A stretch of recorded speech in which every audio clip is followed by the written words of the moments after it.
नमस्कार। हिंदू धर्म का महान ग्रंथ महाभारत ज्ञान का विशाल भंडार है। इस ज्ञान के भंडार को हम महाभारत का महापर्व नामक श्रृंखला के रूप में पिरोकर आपके समक्ष लाए हैं। सीखने, समझने और जीवन को उचित दिशा में ले जाने के लिए इस ज्ञान गंगा की रचना की गई है। इस प्रयास में आपका स्वागत करते हुए मुझे हार्दिक प्रसन्नता हो रही है।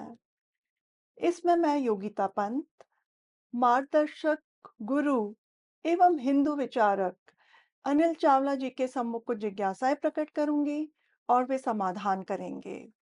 आइए, बुद्धि और विवेक के देवता विघ्नहर्ता गणेश, देवी सरस्वती, द्वापायन कृष्ण और वासुदेव कृष्ण को सादर नमन कर इस वार्तालाप का आनंद लें। अनिल जी, बहुत बहुत स्वागत है आपका। नमस्कार। अनिल जी, पिछले प्रकरण में आपने बताया था कि वारणावत में जलते हुए शिव भवन या लाक्षागृह से सुरंग के रास्ते अ, पांडव और कुंती बच निकल गए थे। उसके बाद वो लोग कहाँ पहुंचे? देखो, ये सुरंग जो थी जी। बहुत लंबी थी। लंबी बनाना भी मजबूरी था, क्योंकि आप उसको किसी शहर में तो निकाल नहीं सकते थे। जी। शहर में निकलते तो लोग देख लेते, पहचान लेते, तो उसको बहुत दूर तक लेके गए। अब लंबी सुरंग, रात के समय निकले थे और वैसे भी सुरंग में कोई रोशनी का मार्ग तो होता नहीं। जी। लंबी चले जा रहे हैं, बिल्कुल अंधेरी सुरंग, बिल्कुल लंबा दूर तक चलते चले जा रहे हैं। चलते, चलते, चलते वे बड़े हर कदम कठिनाई होने लगी। बहुत थक गए सब लोग। जब सुरंग से बाहर निकले, तो किसी तरह बड़े लड़खड़ाते हुए चल रहे थे। वहां पर घना जंगल था जी।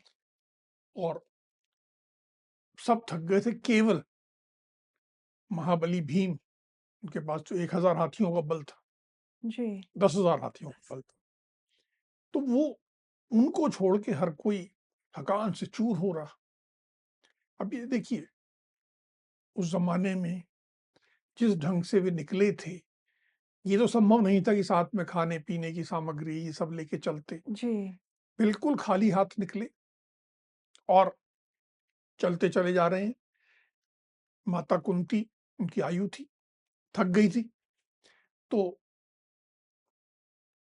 महाबली भीम ने अपनी माता को अपने कंधे पे बिठा लिया।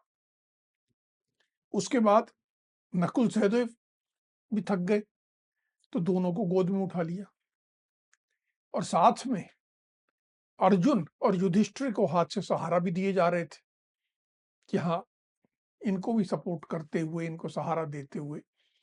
साथ में सामने घना जंगल, कोई रास्ता तो था नहीं, कोई हाईवे पे तो जा नहीं रहे थे वे। जी।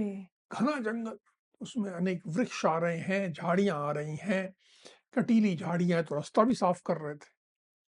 तो एक महामानव की तरह महाबली भीम उस समय अपने माता को कंधे पे बिठाए हुए, दो भाइयों को गोद में उठाए हुए, दो को हाथ से सहारा देते हुए चलते चलते चले जा रहे हैं। उनको ये मालूम था कि हमारी जो दिशा है जी। वो पूरी दक्षिण की ओर हम जा रहे हैं। अगर हम भारत का नक्शा आज भी उठा के देखें, तो गंगा नदी पश्चिम से पूर्व की ओर जाती है और एक इतनी चौड़ी नदी है कि उसको पार करना अपने आप में एक चुनौती होती है। अब तो उस पे बहुत पुल बन गए हैं, जी। लेकिन फिर भी गंगा नदी को पार करना तो एक चुनौती रहेगी। ये लोग चलते चलते चलते दक्षिण की ओर चलते चलते गंगा तट पे पहुंच गए। अब गंगा तट पे पहुंचने के बाद रुक गए। जी। इनकी चिंताएं क्या थी, पहले वो समझ लें। इनको कहीं दूर जाना आवश्यक था कि हस्तिनापुर का जो साम्राज्य था बहुत शक्तिशाली था।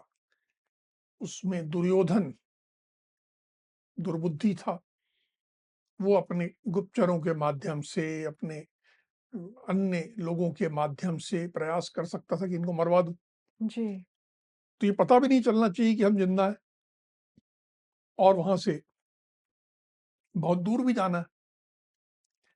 तो गंगा तट पे आ गए तो अगर हम गंगा की इस तरफ रहेंगे जिस तरफ हस्तिनापुर है, जी, तो पकड़े जाने का पूरा डर है। जी, तो इसलिए गंगा नदी पार करनी थी। अब जब गंगा नदी पार करनी है तो ये लोग खड़े होके आकलन करने लगे कि गंगा की नदी की गहराई कितनी है, हम इसको कैसे पार करें, विचार करने लगे। जी। अनिल जी, बिना नौका के तो गंगा पार करना संभव नहीं है। तो इन्होंने कैसे पार करी गंगा? इनको कोई सहायता मिली? क्या हुआ? बिल्कुल,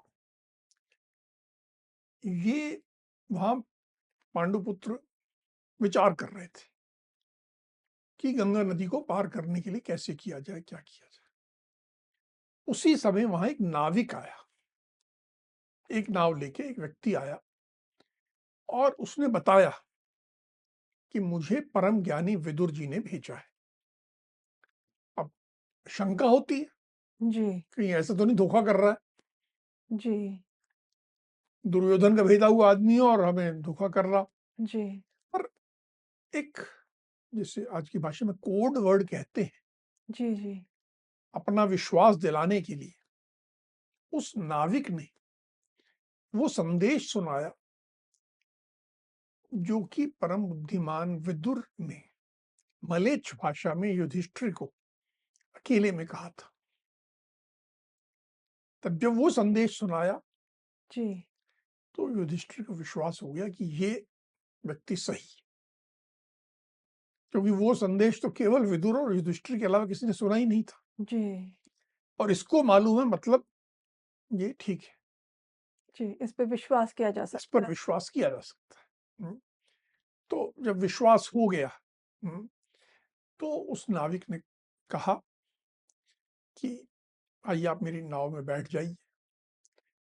उसने फिर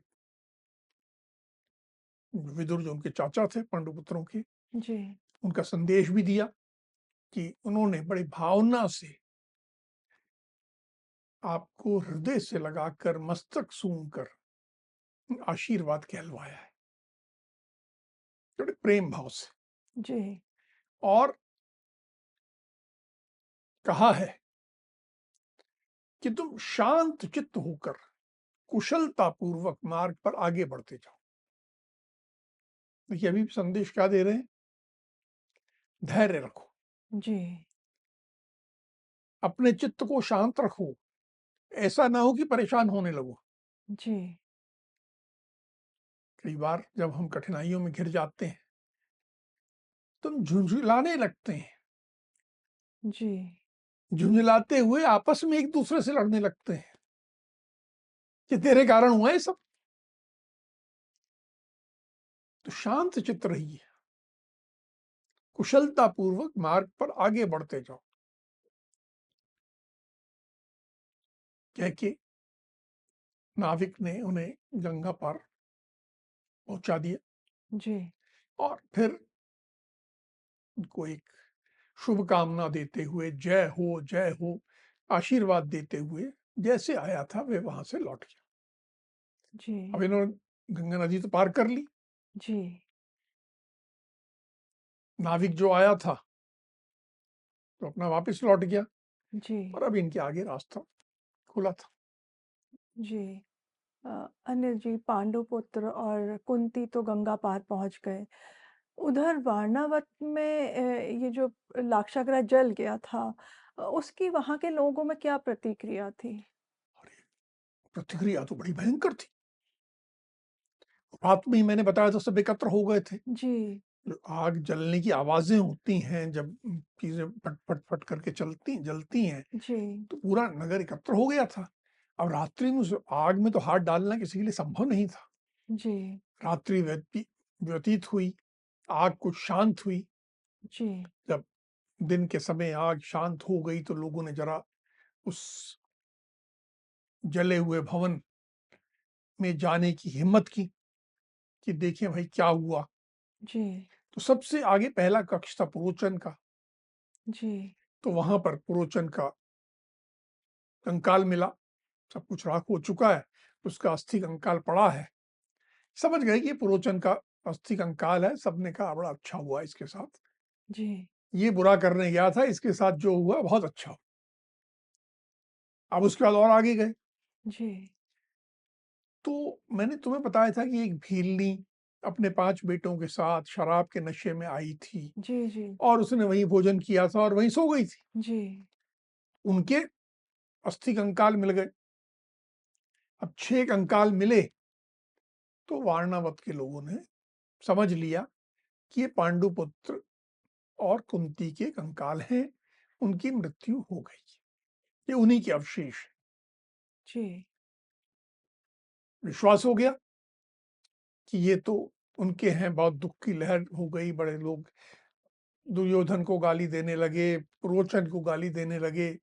जी, पर उसी समय जब ये सब चल रहा था, एक आदमी ने बड़ी सफाई से काम किया। वो वहीं खड़ा था भीड़ में, जी, और जैसे थोड़ी अग्नि शांत हुई, जी, तो वो सीधा दौड़ा और वो अस्थि कंकाल और इन सब के पीछे नहीं पड़ा। वो वहां गया जहां से कि सुरंग का मुंह था।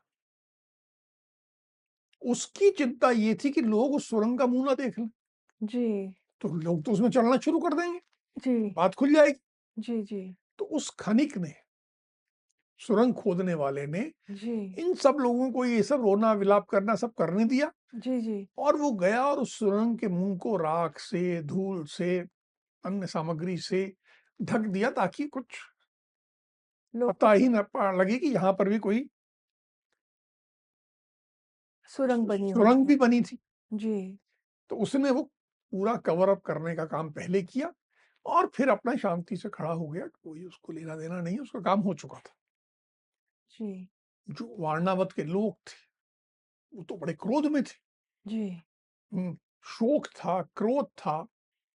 कह रहे थे कि ये धृतराष्ट्र पुत्र दुर्योधन कैसा कुटिल बुद्धि है, कैसा दुष्ट है, उसने इस भवन का ऐसा निर्माण करवाया और फिर जलवा दिया। सब होने के बाद उन्होंने कहा अब किया क्या जाए।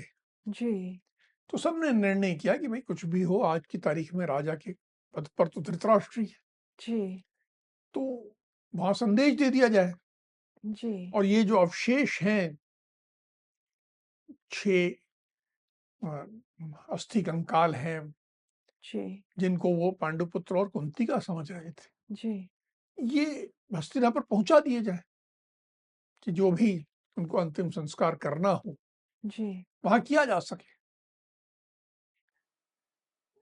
अब जब इस घटना के बारे में धृतराष्ट्र को पता चला, तो उनकी क्या प्रतिक्रिया थी? अरे, रोने लगे, विलाप करने लगे, जैसे बहुत दुख हुआ हो। देखो, याद करो कणिक ने क्या सिखाया था। हाँ, शोक ऐसे करना कि जैसे वाक़ई में आपको बहुत दुःख हुआ है। बिल्कुल वैसे ही उसी का पालन करते हुए, सब जानते थे जी, कि क्या हुआ, सब मालूम था। लेकिन क्योंकि योजना तो उन्हीं के जानकारी में थी, सारी योजना, जी, जी, दुर्योधन की योजना, अंदर तो लड्डू फूट रहे थे जी, कि मेरे राह के कांटे हट गए। जी, लेकिन ऊपर से विलाप कर रहे हैं, कहने लगे कि आज मुझे लगा है कि मेरे प्रिय भाई महायशस्वी पांडु का निधन हो गया है। अभी तक तो ये थे, तो मैं समझता था कि पांडु उनके माध्यम से मेरे सामने ही है। आज इनके जाने से तो मैं बिल्कुल, मेरे भाई मेरे साथ रहा ही नहीं है। इनका पूरे सम्मान के साथ आदर पूर्वक दाह संस्कार करना चाहिए। जो भी ऐसा प्रेम प्रेत कार्य हो जो कि धन द्वारा किया जा सकता है, उस पे जितना आवश्यकता हो उतना धन खर्च किया जाए, और इनके सब जो भी प्रेत कार्य हैं सब अच्छे से किया जाए। जैसे आजकल भी होता है ना, कि लोग जीते जी तो अपने बाप को पानी नहीं पिलाते, जी, जी, और श्राद्ध करने में 1000 लोगों का भोजन करते हैं। तो यहाँ भी वैसे ही पूरा दिखावा कि ऐसे-ऐसे करें, उसके बाद ब्राह्मणों को बुलाओ, ये करो, वो करो, सारा एक व्यवस्था करी। इसके बाद सब लोग, गंगापुत्र भीष्म, सब पुत्रों सहित धृतराष्ट्र, कुरुवंश के और लोग, जी, सब लोग गंगा तट पर गए। सब, जैसी वैसी उस समय परंपरा थी कि कोई आभूषण नहीं, शरीर पर केवल एक धोती पहने हुए और कुछ वस्त्र नहीं, जी, कोई आभूषण, पगड़ी, कोई श्रृंगार नहीं, आनंद शून्य होकर गए। और सब लोग बहुत रो रहे थे, विलाप कर रहे थे। वहां पर गंगा तट पर जलांजलि देने के लिए गए हुए। जी। अरे जी, वहाँ पे वरिष्ठ उम्र-दराज गंगापुत्र भीष्म भी थे। उनकी क्या मनःस्थिति थी? वे तो अत्यंत दुखी हुए होंगे क्योंकि वो तो सब जानकारी तो थी नहीं उनको इस सब चीज़ के बारे में। अत्यंत दुखी, गंगा पुत्र तो ऐसे दुखी थे कि वो अपने आप पे नियंत्रण ही नहीं कर पा रहे थे, रोते जा रहे थे, विलाप कर रहे थे। उनके तो पौत्र चले गए थे, उनको विश्वास ही नहीं हो रहा था कि कैसे संभव है कि उनके इतने शक्तिशाली पौत्र जलकर मर जाए। बार बार कहने लगे थे, ये संभव नहीं है कि भीम और अर्जुन जैसे शक्तिशाली उत्साह शून्य हो जाएं। विश्व में ऐसा भवन नहीं बना है कि जिसको ये दोनों भाई मिलकर अगर एक धक्का दें तो वो गिर ना जाए। भवन ऐसा बन ही नहीं सकता, क्योंकि भीम तो 10,000 हाथियों का बल, जी, वो तो अगर किसी भवन को धक्का दे दे तो भवन गिर ही जाए। जी, बड़े बड़े वृक्षों को उखाड़ फेंकने वाला व्यक्ति, जी, और वो एक भवन में रात में आग लगी और मर गया, ये संभव नहीं है, ऐसा मकान बन ही नहीं सकता। फिर कहने लगे कि सब विद्वान ब्राह्मणों ने युधिष्ठिर के बारे में कहा था कि वो सत्यव्रती है, सत्यवादी है, सब शुभ लक्षणों से युक्त है, वो कैसे काल के अधीन हो गया? उसके तो सारे लक्षण ऐसे थे कि वो दीर्घायु होगा। सब ब्राह्मणों की बात गलत हो गई, ये कैसे हो गया? फिर कभी कुंती को याद करके रोने लगते। बड़ा स्नेह था उनके मन में कुंती के प्रति। जी, फिर नकुल सहदेव को याद कर करके रो रहे, विलाप कर रहे, कितने सुंदर बालक थे मेरे। उनको बिल्कुल श्वेत बाल, दाढ़ी और ऐसी उम्र, और ऐसे बच्चों जैसे रो रहे, विलाप कर रहे, देख हर किसी का हृदय द्रवित हो गया था कि इस उम्र में कैसा दुख झेल रहे। जी। अ, अनिल जी, इस दुःख की घड़ी में उन्हें किसी ने सँभाला? तो वो संभालने वाला व्यक्ति तो एक ही, जो अभी तक सबने देखा, जी, जिसने पांडुपुत्रों को भी संभाला, कुंती को भी संभाला, जी, और अब वो गंगापुत्र भीष्म को भी संभाला। वो वहां पर उपस्थित थे, जलांजलि देने के लिए आए हुए थे। जी, ऊपर ऊपर से लोग आते, उनसे दुख प्रकट करते, वो भी दुख व्यक्त करते, पर कुछ विशेष नहीं, क्योंकि उन्हें तो असलियत मालूम थी। जी, जी, तो वो, लेकिन ये भी नहीं कह सकते कि मेरे को कोई दुख नहीं हुआ। जी, सब शंका कर लेते, जी, तुरंत गुप्तचर दौड़ पड़ते, कि ये कराए में पानी फिर जाता। ये कराए पानी फिर जाते, तो इसलिए वो ऊपर से अपना दुख का नाटक कर रहे थे, पर बहुत मुझे नहीं।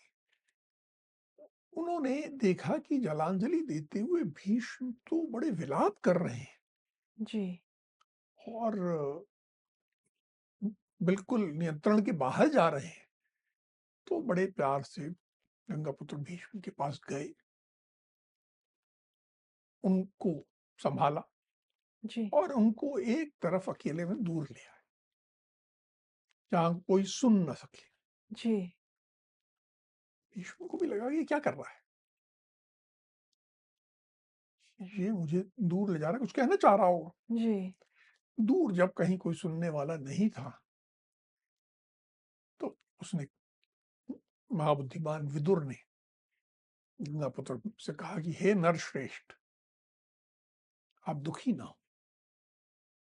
जिस ढंग से दुखी हो रहे हैं ठीक नहीं, आप शोक त्याग दें। जी, शोक का कोई कारण नहीं। पांडवों की मृत्यु नहीं हुई है। इस अवसर पर जो उचित कार्य था वह मैंने कर दिया है।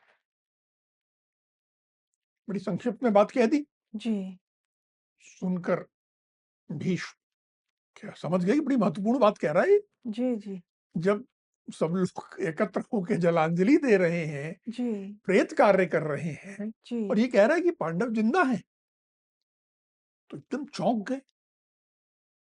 विदुर से पूछ, बोला नहीं बताओ मुझे, सारी बात विस्तार में बताओ, जी, सारा विवरण दो मुझे। तो विदुर ने बड़े संक्षेप में जो जो घटनाक्रम हुआ था जी, साथ बताया, और साथ में कहा कि उचित समय आने पर जी, सब राजा, सब लोग राजा युधिष्ठिर को पुनः देखेंगे। आप ये मन में विश्वास रखें और दुखी ना हो। इस प्रकार जी, विदुर ने अ, अपने से बहुत बड़े जी, वरिष्ठ जन गंगापुत्र भीष्म को संभाला। जी। अ, अनिल जी, आपने अभी थोड़ी देर पहले बताया था कि एक नाविक की मदद से अ, पांडु पुत्र और कुंती ने गंगा पार कर लिया था। उसके बाद उन्होंने क्या किया? गंगा पार करने के बाद यदि हम अभी भी जो भूगोल है हिंदुस्तान का जी, देखें, तो जैसे आप गंगा पार करते हो तो एक वन क्षेत्र प्रारंभ हो जाता है। जो जैसे आज का हमारा मध्य प्रदेश है, जी, जी, वन क्षेत्र बहुत कम हो गया, पर वन क्षेत्र इधर ज्यादा है और गंगा के उत्तर में कम है। जी, तो अब उन्होंने आगे, तो अब तो और आगे घना जंगल ही जंगल है। जी, दक्षिण दिशा में बढ़ते जा रहे हैं, बिल्कुल वैसे ही थके हुए, कई दिनों तक ऐसे चलते चले जा रहे हैं। कोई उनके पास वाहन नहीं है, जी, कोई घोड़ा, कोई रथ, कुछ नहीं है, पैदल चल रहे हैं। जी, और कई दिन कई रात चल रहे हैं। रात होने पर किसी स्थान स्थान पर छुप कर सो जाते, क्योंकि रात तो सोना तो आवश्यक है। जी, पर साथ में चिंता ये भी है कि कोई हिंसक पशु ऐसा ना हो कि मार दे। जी, तो सुरक्षा का भी ध्यान करना, सब करते हुए घने जंगलों में चल रहे हैं। सबसे बड़ा सहारा इस समय जो था वो भीम के बल का था। जी, मार्ग भी नहीं है कोई, तो भीम मार्ग साफ करते जाते जी, और आगे बढ़ते जा रहे। चलते चलते चलते हुए एक ऐसे वन में आ गए जो बड़ा भयंकर था। अभी तक तो जिस वन में वो चलते आ रहे थे, जी, वहां फल खाने के लिए कुछ जड़ी बूटी, मूल और जल सब जी, मिल रहा था। जी, अब वो ऐसे भाग में आ गए जहां पर ये सब कुछ उपलब्धता सहज नहीं थी। और ऐसे भाव में जो जानवर, पक्षी, जी, जो भी वहां थे वो बड़े क्रूर स्वभाव वाले, हिंसक थे। अर्थात ज्यादा खतरनाक हो गया। जी, ये लोग इतने दिनों से लगातार परिश्रम करते आ रहे, साथ में भूख प्यास, सबकी हालत बहुत खराब हो गई। कुछ समझ में नहीं आ रहा था क्या करें। थकावट के कारण आगे बढ़ना संभव नहीं प्रतीत हो रहा था। जी, और वहीं जंगल में तो रह नहीं सकते थे। जी, जी, कुछ तो रहने के लिए व्यवस्था चाहिए, स्थान चाहिए, कुछ चाहिए। जी, फिर भी चले जा रहे हैं। एक चलते चलते उन्होंने उसी नीरस विशाल जंगल में डेरा डालने का निर्णय किया कि कहीं यहाँ पर कहीं डेरा डाला जाए। जी, तो एक उपयुक्त स्थान ढूंढने लगे, तो उन्हें पीपल का एक बहुत विशाल वृक्ष दिखाई दिया। बहुत विशाल वृक्ष था, वहीं विश्राम करने के लिए रुक गए। जी, जब वहां विश्राम करने के लिए रुके, तब तक माता कुंती बहुत व्याकुल हो चुकी थी। भूख के साथ-साथ उन्हें प्यास बहुत लग रही थी। प्यास से व्याकुल हो रही थी। दुखी हो गई, रोने लगी, कहने लगी कि क्या करूँ मैं? मैं 5 पांडु पुत्रों की माता हूँ, जो कि अपने आप में बड़े सर्वगुण संपन्न हैं, जी। शूरवीर हैं और देखो मैं उनके बीच में हूँ, फिर भी प्यास से व्याकुल, ऐसी बड़ी विह्वल होकर विलाप करते हुए दुखी होने लगी। अनिल जी, अ, आपने बताया कि माता कुंती को बहुत प्यास लगी हुई थी। तो इसके लिए पांडु पुत्रों ने अ, तलाश करनी शुरू करी होगी कि कहीं पानी मिल जाए, तो कौन पानी लेके आया? देखो, एक ही व्यक्ति था जिसके पास बल था, शक्ति था और जो सारी थकान, भूख, प्यास सबको सहते हुए भी जी, जिसके पास शक्ति का असीम स्रोत था, और वो थे महाबली भीम। जी, क्योंकि 10,000 हाथियों का बल जो है थोड़ा कम भी हो जाए, जी, तो भी बहुत होता है। जी, बाकी किसी में तो कोई क्षमता बची नहीं थी। जी, तो महाबली भीम ने सबको विश्राम करने के लिए कहा कि आप इस पीपल के पेड़ के नीचे विश्राम करिए जी, और मैं देखता हूँ पानी का क्या इंतज़ाम हो सकता है। और वहाँ उनको विश्राम करने के लिए बोल के चारों दिशाओं में देखने लगी कि किस ओर जल हो सकता है। देखो, अब ये समझने की बात है कि उस काल में यह आकलन करना कि किस ओर जल हो सकता है, जी, आप किसी से रास्ता पूछ नहीं सकते। कोई ऐसा व्यक्ति है नहीं वहाँ पर, जी, कोई साइन बोर्ड तो लगा हुआ नहीं है, जी, जैसे आजकल साइन बोर्ड लगे होते हैं, ऐसा कुछ नहीं लगा, तो देखने लगे। उनको एक दिशा में सारस पक्षियों की आवाज़ सुनाई थी। तो अगर सारस पक्षियों की आवाज़ उस दिशा में आ रही है, तो उस दिशा में अवश्य कोई सरोवर होगा। जी, उन्होंने भ्राता युधिष्ठिर से अनुमति ली कि मुझे ऐसा लगता है कि उस दिशा में कोई सरोवर है और मैं वहाँ उस दिशा में जा रहा हूँ, आप लोग यहाँ आराम करिए। जी, वहाँ चलते चले गए, जैसा उन्होंने सोचा था वैसा एक सरोवर मिल गया। जी, इतने दिनों से चल रहे थे, कुछ ठीक अ, जल कभी मिला नहीं था, अच्छा सरोवर मिल गया। जी, तो जी, उन्होंने वहाँ पहले स्नान किया, पानी पिया और फिर अपने माता और भाइयों के लिए जल लेके जाना। तो अब जी। कोई बर्तन तो था नहीं। कोई बर्तन नहीं था, जी, तो एक चादर में ही उन्होंने जल भरा और लेके दौड़ के वहाँ पहुँचे कि हाँ, मैं जल लेके आ गया हूँ। जी। इसके बाद तो माता कुंती और अन्य पांडवों ने पानी पिया होगा। अब क्या हुआ कि जब भीम लौटकर वहाँ आए, जी, तो देखा कि माता कुंती और उनके चारों भाई थकान के कारण उस पीपल के पेड़ के नीचे वो सो गए, जी, धूल में ही सो गए। जब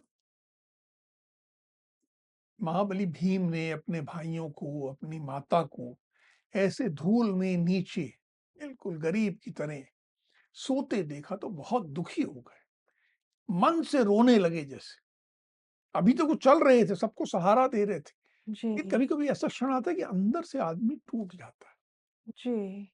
अंदर से रोने लगता है कि हाय! ये क्या हो रहा है?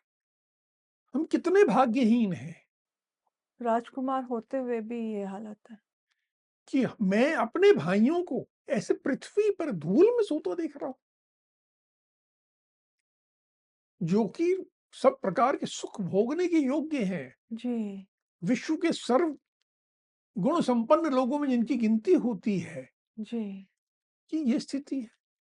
इससे बड़ी कष्ट की बात मेरे लिए कुछ है ही नहीं कि मेरी माता,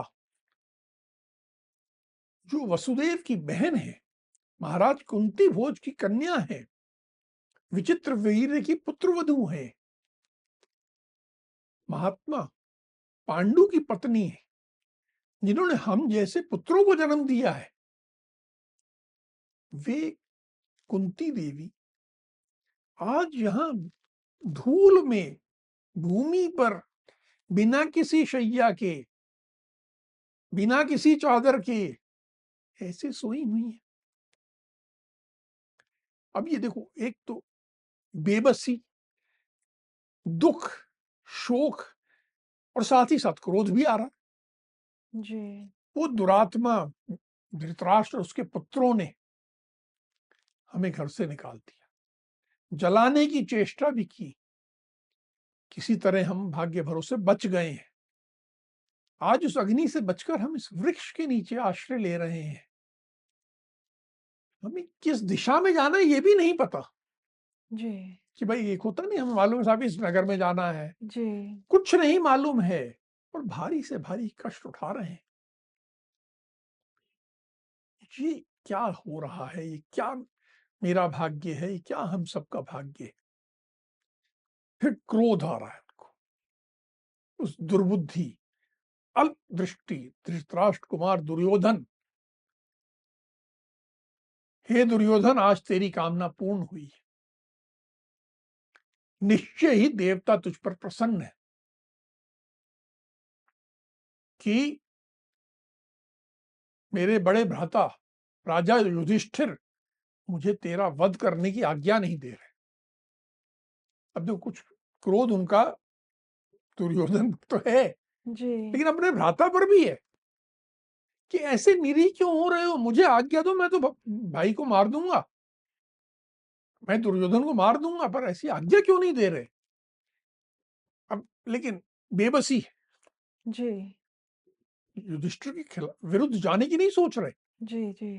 बोल रहे जरूर देवता उस पर प्रसन्न है, तभी राजा युधिष्ठिर मुझे ये वध करने की आज्ञा नहीं दे रहे हैं। हे दुर्मते, हे दुर्बुद्धि दुर्योधन, आज जो तू जी रहा है ना, उसका केवल यही कारण है। जी। नहीं तो मैं तो तुझे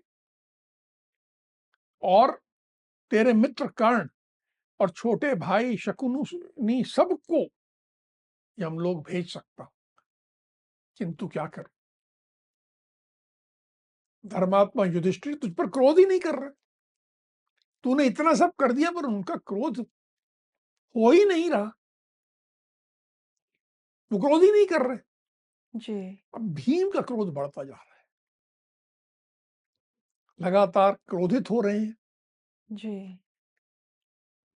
फिर भी कुछ उस क्रोध में ऐसा नहीं कि अपनी माता के विरुद्ध कुछ बोल दें या अपने बड़े भ्राता युधिष्ठिर के विरुद्ध बोल दें, नहीं, पूरे अनुशासन में बंधे हुए हैं। जी।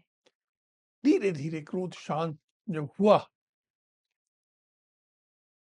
तो सोचने लगे जी। कि ये सब सो रहे हैं, मुझे क्या करना है? फिर उन्हें ध्यान आया कि मैं इन सब विचारों में, अनर्गल विचारों में जा रहा हूं, जी। कहीं ऐसा ना हो कि मैं इन सब में सोचते सोचते मैं ही सो जाऊं। मुझे तो जागते रहना है ताकि इनकी सुरक्षा का ध्यान रख सकूं। अब देखिए, कर्तव्य बोध कितना तगड़ा जी। है। जी। शोक है, क्रोध है, सारी भावनाओं का अतिरेक है, लेकिन कर्तव्य बोध है कि मुझे अपनी माता और अपने चारों भाइयों का ध्यान रखना है और सोना नहीं है। जी। तो कोई हिंसक पशु आ सकता है, कोई राक्षस आ सकता है, जी। कुछ भी हो सकता है। चौकन्ने हो गए और देखने लगे कि यहाँ किस दिशा में हमें जाना चाहिए। फिर उन्हें समझ में आया कि देखो, उस दिशा में थोड़ी दूर पर मुझे ऐसा लग रहा है कि नगर है। जी। अब ये मेरे भाई माता जब उठ जाए तो हमें उस दिशा में जाना चाहिए जहां नगर है, जी। वहां हमें कुछ आश्रय मिल सकेगा, उस ओर चलना उचित होगा। जी। तो ये उनके विचारों का सब चल रहा था। जी। इस बिंदु पे आके जो हम महाभारत का जतुग्रह पर्व जी। की कथा सुन रहे थे, जी। वो अब समाप्त होती है। अगले प्रकरण से हम हिडिंब वध पर्व प्रारंभ करेंगे। जी। अनिल जी, आज हमने जाना कि कैसे पांडु पुत्र और कुंती वो अपनी धैर्य, सूझबूझ और महाबुद्धिमान विदुर की सहायता से वो लाक्षागृह से बच निकले। अ, अभी उनकी राह आसान नहीं थी। एक ओर तो उनको अ, दुर्योधन के गुप्तचरों का भय सता रहा था और दूसरी ओर उनके पास कोई ठिकाना नहीं था रहने के लिए, खाने-पीने की कोई व्यवस्था नहीं थी, किसी तरह का कुछ प्रबंध नहीं था और वे एक घने जंगल में आ गए थे, ऐसे घने जंगल में जहाँ पे हिंसक पशुओं और राक्षसों का भय था। इन सब चुनौतियों का वो कैसे सामना करते हैं, वो आगे आने वाली कड़ियों में हम आपसे जानेंगे। आज की चर्चा को हम यहीं विराम देते हैं। अगली कड़ी में महाभारत के महापर्व से जुड़े कुछ मार्गदर्शक प्रसंगों के साथ हम दोनों फिर उपस्थित होंगे। राम, राम। राम राम।